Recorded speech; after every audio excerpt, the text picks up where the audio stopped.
नमस्कार विद्यार्थी मित्रांनो, वायस एज्युकेशन महाराष्ट्र चॅनलमध्ये आपले स्वागत आहे। आज आपण इयत्ता 10वी बोर्ड परीक्षा 2025 विषय विज्ञान व तंत्रज्ञान भाग 1 प्रश्नपत्रिका उत्तरासहित पाहणार आहोत। ही प्रश्नपत्रिका 39 गुणांसाठी आहे। वेळ 2 तास आहे। व्हिडिओ शेवटपर्यंत पहा। प्रश्न क्रमांक पहिला, खालील प्रश्न सोडवा। 5 गुणांसाठी हा प्रश्न आहे। यामध्ये 5 उपप्रश्न दिलेले आहेत। पदार्थाचे द्रवातून स्थायूत रूपांतर होत असताना पदार्थातील अप्रकट उष्मा, इथे खाली उत्तर दिलेलं आहे, बाहेर टाकला जातो। 2, खालील रासायनिक अभिक्रियेचा प्रकार ओळखा।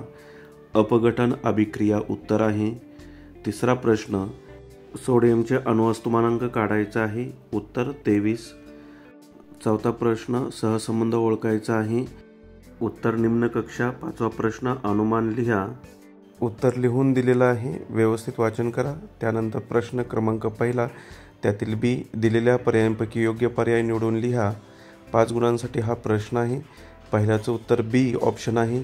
बी मधील चुंबकीय क्षेत्राची तीव्रता जास्त आहे। त्यानंतर दुसरा प्रश्न, योग्य पर्याय निवडायचा आहे। दुसऱ्या प्रश्नाचं वाचन करा। उत्तर आहे ए, पडद्याकडे हलवावे लागेल। तिसरा प्रश्न आहे, त्याचेही उत्तर ए ऑप्शन आहे, CuFeZnAl, copper, ferrous, zinc, aluminium. त्यानंतर चौथा प्रश्न आहे, खालील रचनासूत्र कोणत्या कार्बनी संयुगाचे आहे? तर उत्तर आहे पर्याय क्रमांक बी, बेन्झीन। त्यानंतर 5वा प्रश्न आहे, चंद्रावरील 9N वजनाच्या व्यक्तीचे पृथ्वीवरील वजन किती असेल? 54N म्हणजे 54 न्यूटन। त्यानंतर प्रश्न क्रमांक 2, खालील प्रश्न सोडवा। कोणतेही 5 10 गुणांसाठी हा प्रश्न आहे। व्हिडिओ स्टॉप करून व्यवस्थित प्रश्नांचं वाचन करा। उत्तरे सर्व दिलेली आहेत। पहिल्या प्रश्नाचं उत्तर स्क्रीनवर दिसत आहे, विधान 1 आणि 2 वरून स्पष्ट केलेलं आहे। त्यानंतर दुसरा प्रश्न जो आहे, सोराली प्रयोग करीत असताना तिला आढळलेले निरीक्षण खाली दिले आहे। त्या निरीक्षणावरून तिला पडलेल्या प्रश्नांची उत्तरे द्या।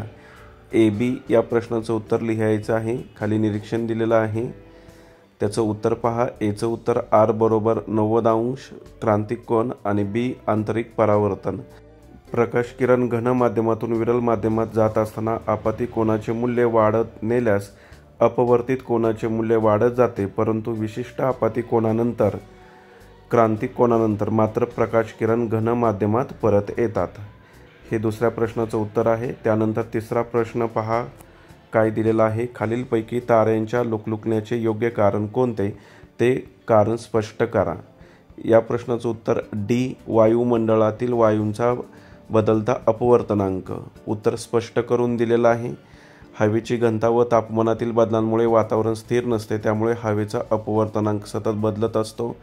अपवर्तनांकात होणाऱ्या बदलामुळे ताऱ्यांची आभासी स्थिती व प्रखरता सतत बदलत असते, त्यामुळे तारे लुकलुकताना दिसतात। त्यानंतर चौथा प्रश्न आहे, अ या धातूचा अणुअंक 11 आहे आणि ब या धातूचा अणुअंक 20 आहे। या दोन धातूंपैकी कोणता धातू अधिक क्रियाशील आहे?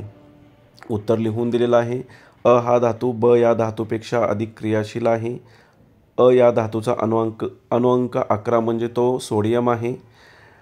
रासायनिक समीकरण लिहून दिलेलं आहे। त्यानंतर 5वा प्रश्न, मिथेनचे इलेक्ट्रॉन म्हणजेच ठिपका संरचना व रचनासूत्र रेखाटा। इथे उत्तर दिलेलं आहे। इलेक्ट्रॉन ठिपका संरचना करून दिलेली आहे, रचनासूत्र पण दिलेलं आहे। दोन्हीही मिथेन म्हणजे CH4।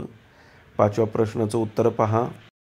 यानंतर आपण 6वा प्रश्न पाहूया। यामध्ये 7 उपप्रश्न दिलेले आहेत, त्यापैकी 5 सोडवायचे आहेत, परंतु इथे 7ही प्रश्नांची उत्तरे दिलेली आहेत। 6वा प्रश्न पहा आणि त्याचं उत्तर पण पहा।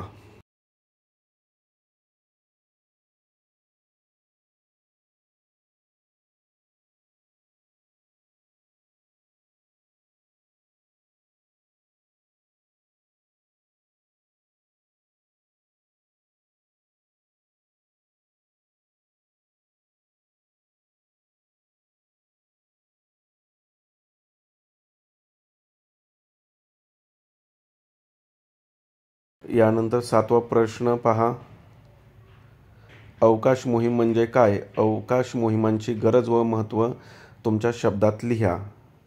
अवकाश मोहीमची व्याख्या लिहायची आणि गरज आणि महत्त्व. पुढे उत्तर पहा.